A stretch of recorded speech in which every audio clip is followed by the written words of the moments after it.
आज विजयादशमी, शिर्डीतील साईबाबा पुण्यतिथी उत्सवाचा महत्वाचा दिवस. शिर्डीचे साईबाबा देशासह विदेशातील साई भक्तांचे आराध्य दैवत. सन 1918ला विजयादशमीच्या दिवशी बाबांनी 2:35 शिर्डीमध्ये देह ठेवला. आता या घटनेला 107 वर्ष पूर्ण झाली आहेत. साईनाथांनी विजयादशमीला देह का ठेवला? महानिर्वाणाआधी बाबांनी भक्तांना कोणता दृष्टांत दिला होता? समाधीस्थ होण्याआधी साईबाबांनी कोणते कर्म करून घेतले? काय आहे शिर्डीच्या साईबाबा पुण्यतिथी उत्सवाची पूर्वपीठिका?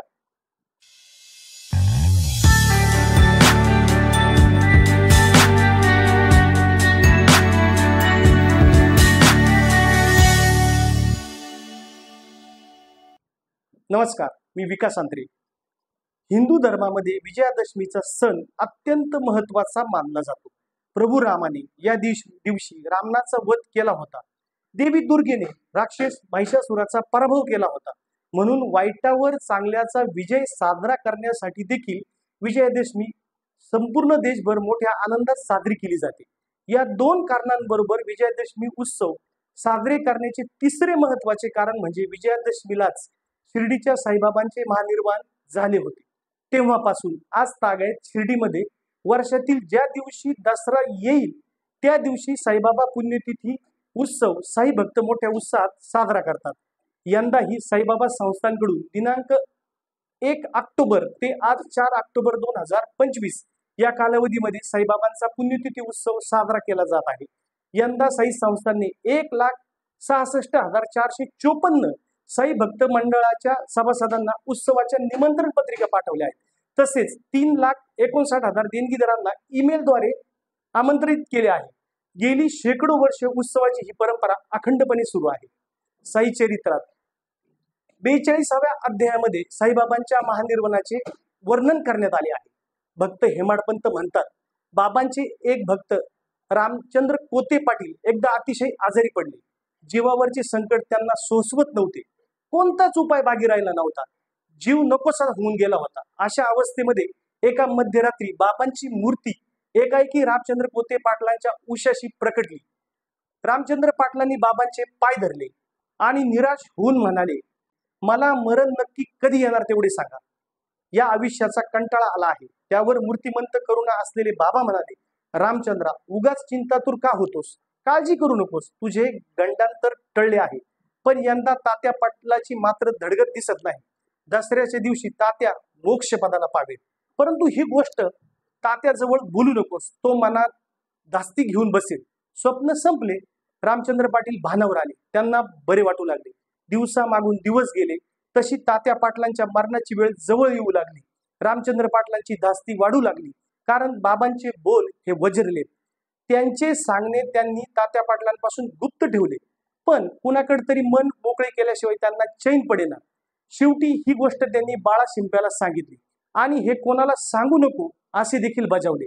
1918चा भाद्रपद सरला. अश्विन लागणार तोच तात्या पाटलांनी अंथरून धरले. दुसरीकडे बाबांनाही थंडी वाजून आली. तात्यांचा भरोसा बाबांवर आणि बाबांचा रक्षण करता श्रीहरी होता. दुखण्याने त्रासलेल्या तात्यांचे चित्त बाबांकडे लागले होते. भेटीची आस लागली होती. परंतु त्यांना चालवत नव्हते. दिवसेंदिवस दुखणे वाढत होते. औषधांनाही आजार दाद देत नव्हता. बाबांनी केलेले भाकीत खरे ठरणार. बाबांचे म्हणणे आता खरे होणार. या विचाराने रामचंद्र पाटील आणि बाळा शिंपेची धास्ती वाढू लागली. शुद्ध पक्षाची दशमी आली आणि तात्यांची नाडी कमी होऊ लागली. नातेवाईक घाबरून गेले. परंतु तात्यांच्या बाबतीत कुठलीच वाईट घटना घडणार नव्हती. आलेला काळ परत जाणार होता आणि तसेच झाले. तात्यांचे गंडार तळले. तात्या राहिले आणि बाबांनीच देहत्याग केला. चारा पंचांचा मेळ घालून बाबांनी लक्ष्मीबाई शिंदेंना आपली आठवण म्हणून 9 नाणे दिली. जवळ असलेल्या मंडळींना जेवायला पाठवून दिले. भाविक भक्त मनाने अस्वस्थ होते. तरी साईबाबांची आज्ञा झाल्यावर दरबारातील भाविक जेवणासाठी वाड्यात गेले. इकडे बाबांनी बयाजी पाटलांच्या मांडीवर देह ठेवला. दसऱ्याच्या दिवसावर बाबांचे प्रेम होते का? 3.5 मुहूर्तापैकी दसऱ्याचा सण शुभ मानला जातो. म्हणून बाबांनी या दिवसाची निवड केली होती का? मुळात ज्याला जाणे येणेच नाही त्याला कुठून आले निर्वाण? मुहूर्ताची त्याला जरूर काय? ज्याला धर्माची अधर्माचे बंधन नाही, ज्याची सर्व बंधने निवडली आहेत, ज्याला प्राणाला निघून जाणे नाही त्याला मरण कसले. अशा साई भक्तांचे जाणे किंवा येणे नाही, निर्णयाची स्थिती कुठली.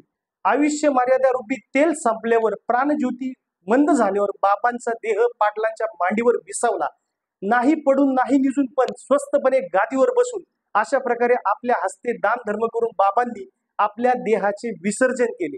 जाताना देखील बाबांनी आपले भक्त रामचंद्र कोते पाटील यांच्या मदतीला धावले. तात्या पाटलांचे मरण स्वतःच्या अंगावर ओढवून घेतले.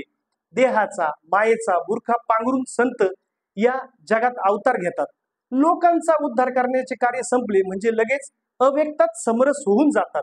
बाबांनी आपला देह आपल्या भक्तांकरता अजन्म कष्टविला. त्यांच्या स्मरणार्थ दरवर्षी त्यांची पुण्यतिथी साजरी केली जाते. वर्षभर साई भक्त साईनाथांची आराधना करतच असतात. या आराधनेची पूर्तता करण्यासाठी, सद्गुरूंचा आशीर्वाद घेण्यासाठी पुण्यतिथीच्या दिवशी समाधी स्थानी आलेच पाहिजे असा बाबांच्या भक्तांचा अट्टहास असतो. तो पूर्ण करण्यासाठी यंदाच्या उत्सवाला देखील लाखोच्या संख्येने देश विदेशातून साई भक्त आले आहेत. साईनाथांच्या शब्दात सांगायचे झाले तर, जरी हे शरीर गेलो मी टाकूनी, तरी धावेन मी भक्तांसाठी. नित्य मी जिवंत, जाणं हेची सत्य, नित्य घ्या प्रचिती अनुभवावे. धन्यवाद.